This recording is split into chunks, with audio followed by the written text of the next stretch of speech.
برطانیہ کی طرح آئرلینڈ میں بھی بریگزٹ کی وجہ سے معاشی بحران سر اٹھا رہا ہے، جسے ایشین کمیونٹی بھی متاثر ہوتی نظر آ رہی ہے۔ اس بارے میں پاکستانی ماہر معیشت عرفان حمید کا کیا کہنا ہے، آئیے دیکھتے ہیں۔ سب سے زیادہ جو مشکل ہے وہ اسمال بزنس کے لیے ہے، کہ آئرلینڈ کے اندر زیادہ تر ٹریڈ جو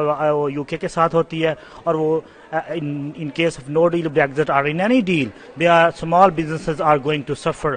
levies or taxes, اور اسپیشلی ان GDPR کے حوالے سے جو کمپلائنس اور ڈیٹا کے حوالے سے جو لا آیا ہے نیا، اس کے علاوہ سے جو ایڈمنسٹریشن کاسٹ بڑھ رہی ہے، اور ٹیکس اور VAT جس کو ہم اپنے ملک کے اندر سیلز ٹیکس کہتے ہیں، اس کے حوالے سے بھی پریشانی ہے اسمال بزنس کے لیے، کیونکہ یو کے جو ہے وہ بریگزٹ کی صورتحال میں وہ ایک تھرڈ کنٹری